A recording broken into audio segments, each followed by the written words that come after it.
for profit business. Thank you again for joining, for taking time out of your busy schedules on tonight. I would like to honor God first and foremost in this season and this time for allowing me this space and time and on this platform. And I would like to thank God for Pastor Frampton Paul and his wife, Lady Michelle Paul, and also TrueLifeRadio.net. Um, when you get the chance, I would like for you to like, click, and share this segment on tonight. I am your host again on tonight, and I will be sharing some truths with you. Hopefully, that this will be able to help and encourage someone along the way. And if not, maybe you may meet someone that you may need to encourage. Amen. Again, just to let you know, I will be on TrueLifeRadio.net every second and Tuesday of the month. Now, let's go. In the last session, we dealt with resentment. And we know that resentment is also called ranklement or bitterness, according to the Wikipedia. It's a complex, multi-layered emotion. And remember, this is an emotion because we are still dealing with emotions, right? And we can see from our studies that this emotion is very broad and wide. It has very different factors, many factors, I would say, and components to this thing. So that this has been described as a mixture of disappointment, disgust, anger, and fear. Some psychologists, I would say, consider this to be a mood, a secondary mood or emotion at this time. But however, this can elicit I would say this can evoke insult to a person, because when you consider it evokes I would say insult to anyone who may say to you, oh, you're not, and there are people who say, oh, you don't feel that way, or that's not how you can tell somebody how they feel. If a person feels a certain way, accept that feeling. Or if they say they were hurt, accept the feeling. You can't tell people how they're feeling. Anyway, resentment is also an ill will or an anger against someone who you feel has wronged you or hurt you, and you couldn't stop it from happening, right? So this is what we did last week. The week before the last session that we had. And we also touched upon marriage, resentment in marriage, and the red flags that you can identify. And again, for those who are listening, there are people that are in relationships and go through the relationships has different levels as well, and go through different things that abuse people go through without being there, but without being abused in certain areas, I would say. Okay, the next thing we did dealt with was the causes of resentment in a relationship.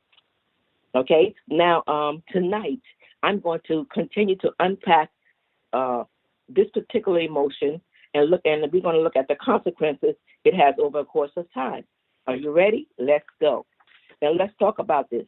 It is important to know where resentment can lead your relationship, especially if you're looking for something meaningful and a long-standing relationship. But if you're looking for something, a fly-by-night, then it doesn't concern you. Okay?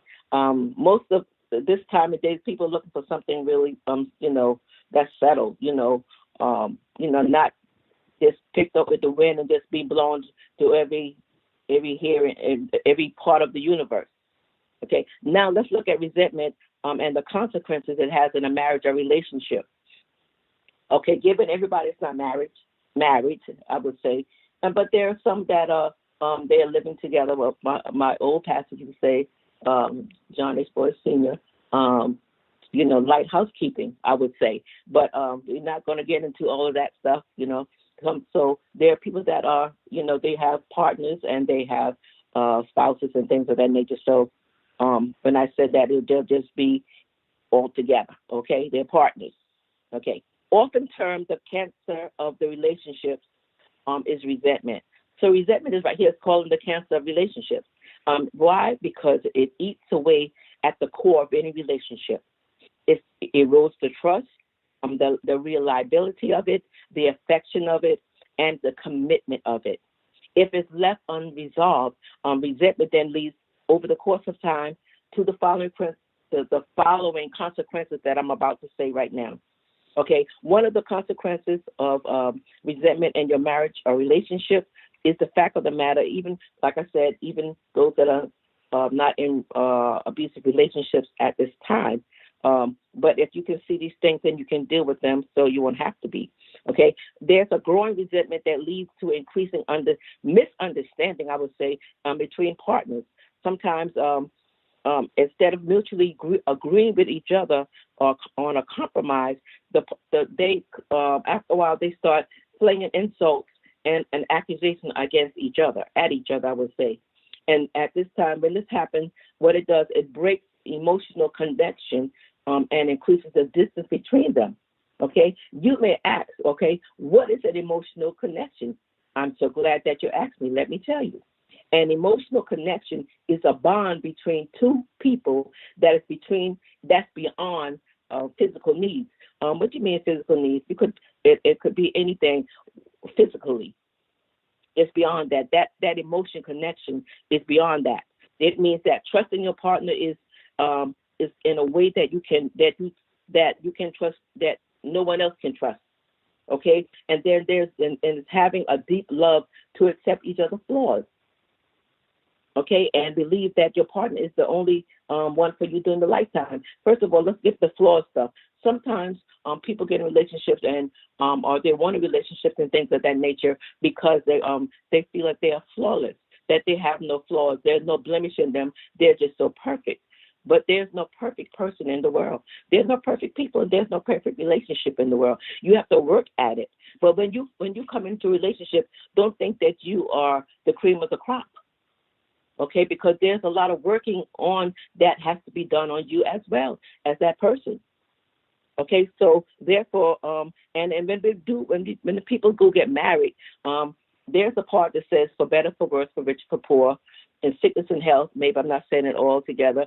Until death do us part. So when you marry someone, you're not looking to get another husband in the next week or a year or so like that, or wife, vice versa. Okay, but the fact of the matter, you're looking for a long-term relationship. Not unless it's a paid-off marriage, or you're just looking for something. Some people get married for different reasons. But be it happiness or misery, however it may be, if you are connected emotionally, you will stay with that person. And even so, then your relationship can I think will survive any storm if you emotionally connected. Of course, it can be like different things in different relationships. That could be like, even say it was if you had fights, I would say they won't last long. They will not be as long. They won't be no more like a day or something like that. And even if you weren't the one that started the argument or whatever, or the fight, we call this argument, you would be the first one who to give in. Okay, you won't be waiting around for that person, whoever did wrong, to give in. You will be the first one, because there's something that's connecting you guys together. So you don't want to stay apart, because those things like that make you drift apart as well when you take so long to get back together, right? Or in a crowded room, you may say you may be somewhere, but his spouse or whatever, your mate, and you guys, he can look over you or she can look over at you, and you can know you both can know what each other's thinking. Okay, at the same time. But that's a very good thing. But on the flip side of that coin, in an abusive relationship as such, when you see that person looking at you crazy and their eyes are crazy, you say, oh boy, right now something, this is going to be a problem later on. So that brings the dread, and there goes again that resentment that's cropping up in there, that relationship. Now let's continue looking at the consequences in the marriage thing. What about the emotional pain and the deeper resentment that happens too? Because when we learned earlier about emotional pain, is the fact that you feel that pain just like if it was physical. You feel that pain. It's there. Then you have the deep negative feelings of dissatisfaction, and the resentment not only impacts your confidence, but it also it causes severe emotional and mental trauma at the same time. Okay, and over time, your positivity and your productivity, all those levels, you get drained from it. Okay, and what happens is that unresolved resentment leads to higher levels of discontent, and that can be irreparable, and it becomes irreversible at times, which means that you can be it can leave you in a bad state if it's undealt with, if it's unresolved. Okay, another thing to look at is erosion of trust and commitment.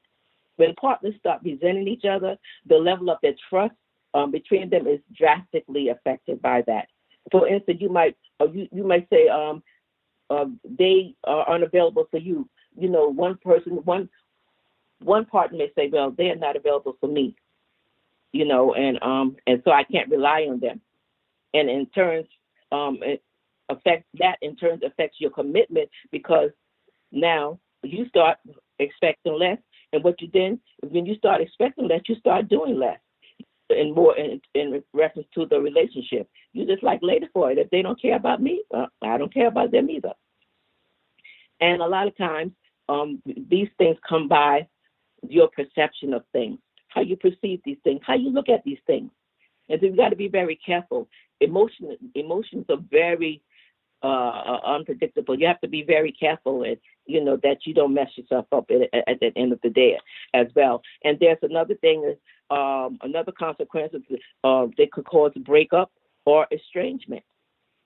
When you think nothing is working in the relationship anymore, and you may wonder, well, if this is worth keeping or worth having.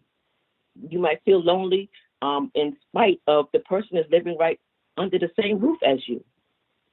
You have to be careful with that as well, because that's crazy, because when it's bad when you under the same roof with somebody and you feel like they're not there.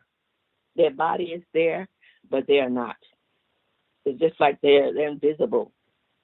And if the levels of resentment are high in this particular case right here, and it's difficult to reduce, it's going to be a problem to deal with it. Even reducing, that part of resentment, that level of it, it's going to take a lot of time. It's going to take a lot of effort and patience on your part, especially if you want it to work. But remember that it's not impossible, because empathy will be your primary key, again, to removing the thorns of resentment from this relationship. And what is empathy? It's understanding. There's compassion. There's warmth and recognition. All that's needed in a relationship. We want to be understood. We want to be loved and handled right. The compassion, caring and feeling, the warmth, the recognition.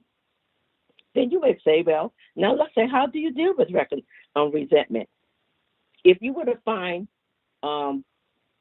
if and when you find this particular emotion of rising up in you or your partner, try these tools.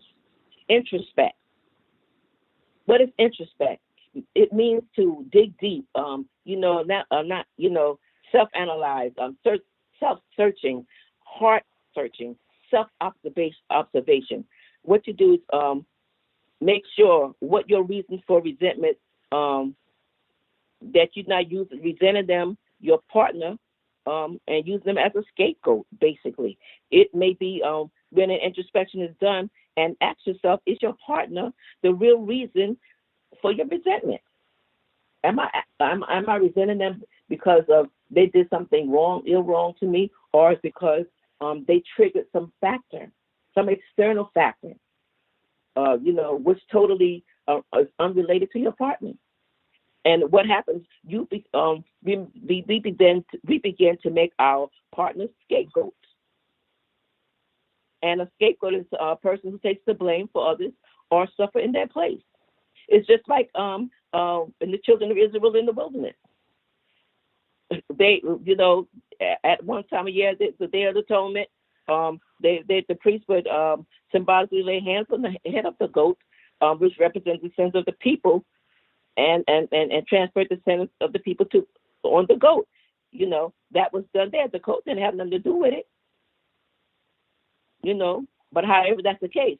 So at the same time, we cannot put our feelings on other people just because they're there. Okay? Another thing is acknowledging your feelings, accepting that, first of all, what we need to do is accept the fact that we have a problem. And a lot of times we act like there's no problem. We don't have a problem. And when we act like that and we feel like that, then there's this, it's going to be harder to get help. It's more difficult to get help or solving it because if we feel and acknowledge that there is none, right? But we need to bring up that problem and, before it becomes inflamed or intensified. And we have to directly address the issue, even though it may, you can tell them of the dissatisfaction that you feel, the negative, the specific negative feeling that you are experiencing. You could be angry, you're dissatisfied. You may, there may be some distrust and even disappointment. Like for example, your mate, you wash the dishes, male or female, wash the dishes, and then at the end of the day, they come back and they make a mess. So this angers you. Let them know that. They left the plate on the table, whatever the case would be. And tell them how you feel. Another thing, be honest, not rude nor condescending at the same time. Okay? Don't let your partner so easily if their actions have seriously hurt you. Well, one thing we have to do is stop hiding things under the rug and let it, expose it and let it happen so that they'll understand. And when things happen, they cannot say that they did not know about them. Okay, or there was a cause for it. And, this may also bring a little bit of confrontation. However, it's easy to have a temporary conflict then, and then which at that time will make your, I would say, your whatever easier, or your more healthier. Your what's that word I'm looking for? Make it more healthier. Your relationship. Thank you. Make it more healthier for you in the long run. But it's healthy to get things out in the open, especially if you have a person you can deal with. Then just hiding it and saying nothing wrong. Then at the end of the day, you're in a big mess because they didn't know, and they will say, "Well, if you told me that then I could have done better." That would be the excuse or the word that they would use. But because but you didn't do so, so therefore, nothing is happening.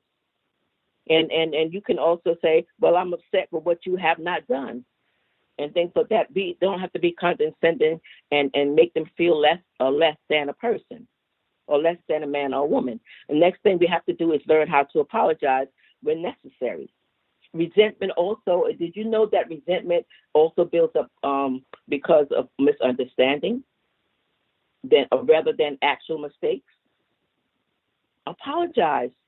When you found out that you have wrongly resent that person for no particular reason, apologize. And remember, it takes strength to admit that you're wrong, and it's not healthy to know. And it is not healthy to know that you're wrong and do nothing about it. So that you deny stuff. No, don't deny it. Just let them know that, okay, I'm sorry for misunderstanding your intention. Another thing you don't do is, and this is a tool, don't bring past conflicts in the present. Why? Again, I'm glad that you asked that, because when you do this, you will only deviate from the current issue. That only does. It takes the focus off what you need to be discussing or the conflict so you can deal with it, instead of you going back the month before or whatever on something that already happened. So we got to get better with that. It might also lead to the flinging again of accusations from both sides. Then again, another tool that you can use is empathizing with your partner, meaning understanding and sharing the feeling of another. That's what the word empathize means. I don't know if you ever heard this. Many of you probably have. There's a Native American proverb that says, "Never judge another man until you have walked a mile in his moccasins." Okay? If you haven't walked in my shoes, you can't tell me. If you haven't seen what I've seen or heard what I've heard or dealt with what I dealt with or felt what I felt, then don't tell me how to feel. You don't know how it is unless you walk in my shoes, in other words. And so in that respect, don't do something to when you're doing something to your significant other, even if you're talking, you're raising your voice, being condescending to them, stop for a second, pause, and flip the script. How would I feel if they're doing to me or what I'm doing to them right now? How would you feel? Exchange the shoes. Okay? Exchange the shoes. The next thing is set realistic expectations and boundaries. Resentment, what it does is it crops up when you pile unnecessary expectations on someone or your partners. Discuss these things with each other and arrive at a sensible compromise. Okay? Let's not put these things so like you want them to do so much. Be realistic. Be realistic about it. Another thing is learn to forgive. Now, it's a natural thing for humans to make a mistake. Forgive instead of resenting. That's what you need to do. Don't resent. Just forgive. Just forgive. If the mistake is something that is genuine and it does not affect you as much, then let it go. That doesn't mean, however, that they're supposed to continue to make the mistakes and you overlook them. No, but if it's genuinely done, and without not meaning any harm or whatever, let it go. Another thing we have to do, or what we need to do, another key to that is honor your commitment. Keep your promises and commitment. When you made it to your partner. Whatever you made, keep it. Just like if you had say for instance, you do like a dinner date or date night. You promised him that or whatever, then you decide that you have something else to do or whatever, or vice versa. So I don't want to keep putting the he there, so I have to put us interchangeably, so it won't be a one-sided situation. A simple date night. And you may, whatever you plan to do or go out, and you promise that you will go out with him, and then you change your mind at the last minute. I don't want to go again.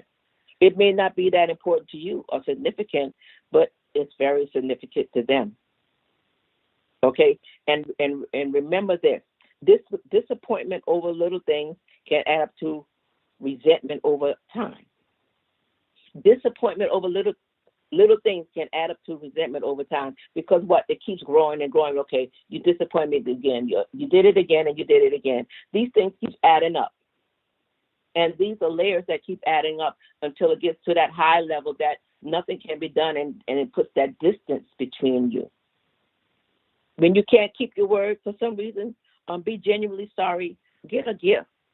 You make them dinner, do something. But but make sure that you honor your commitment. But your word is supposed to be your bond, correctly, right?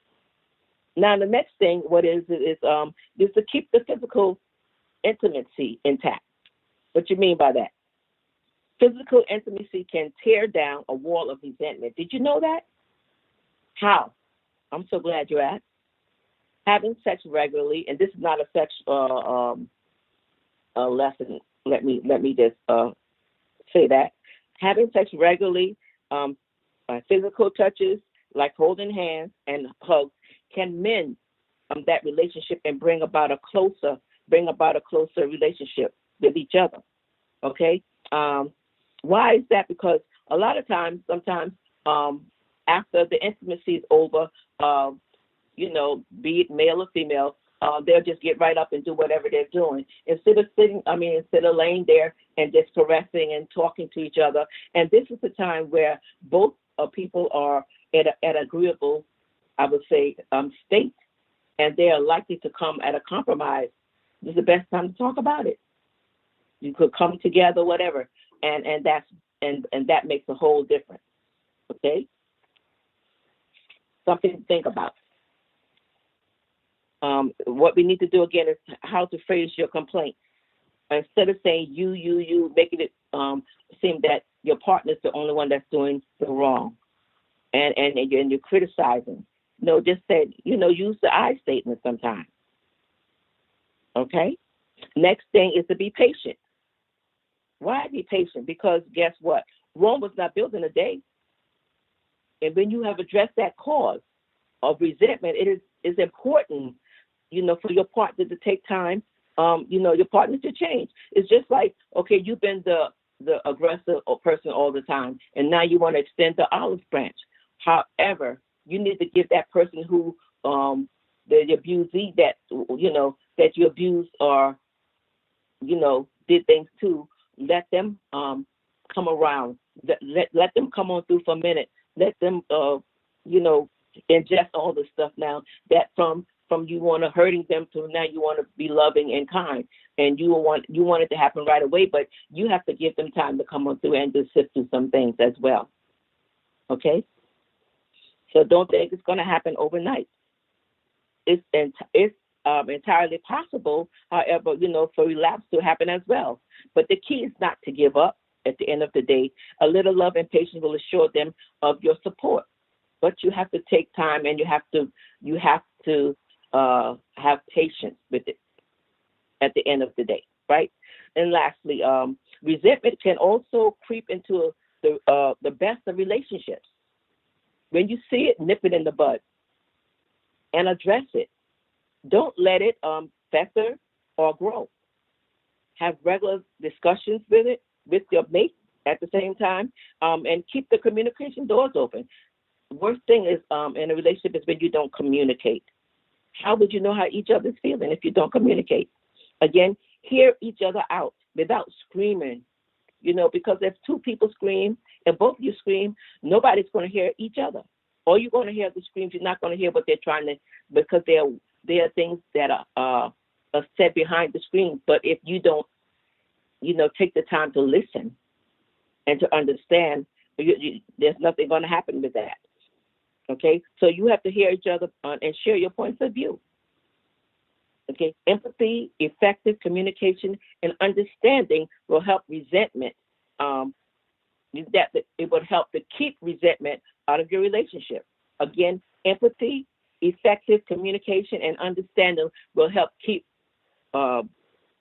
resentment out of your relationship. And this means as well is that you can feel the feeling, but don't become the emotion. You can feel the feeling of it, but don't become the emotion of it. Okay, you can feel some resentment, but deal with that thing early. Deal with it early. You can witness it and see it, allow it, but you have to release it. Again, you have to release that thing. You can't keep it going on. Now, I hope that something was said tonight on this, so that even if you are experiencing resentment, that you can get it out of your system. You can pray and ask God to help you with it, or you can deal with some of the things that I discussed here and spoke about on tonight. Okay. Before we close, I would like to give some numbers to call. The domestic number, violence number, is 1-800-621-4673. Again, that number is 1-800-621-4673. If it's an emergency and you really need help really bad, you call 911. Safe Horizon number is 1-800-234-1042. Again, that's number 1-855-234-1042. And if you're outside of New York City, you can call 1-855-484-2846. Again, outside of New York, you can call 855-484-2846. And these are the ways that you can contact me. My number is 1-800-454-4639. Again, 1-800-454-4639. The email address is loosingthecords@loosingthecords.bind.com. Again, the email is loosingthecords@loosingthecords.bind.com. My website is loosingthecords.bind.com. And again, remember this, and please know, as I always say, domestic violence is never okay, and it is a crime punishable by law. So you don't have to stay in that situation. Why be bound when you can be free? There is definitely hope for your life, and you are not alone. You are not alone. So you don't have to take anything that's not reasonable. But at the end of the day, realize and know this, that you have to be the one to reach out, because one thing it is that we know that we can't tell people to leave. They have to leave because they want to leave, not because someone else tells them to leave. If I tell you leave, and then later on you may blame me because you saying you told me to leave and I should have stayed. So that's very critical when we're dealing with abuse, and those that have been abused. They have to be able to make that decision themselves. All we can do is listen and pray and hope that they make the right choices. Okay? So on that note, thank God for you. I thank God for you tuning in tonight. Please, again, share when you get an opportunity. Thank you again, and you have a blessed night. God bless you. Good night.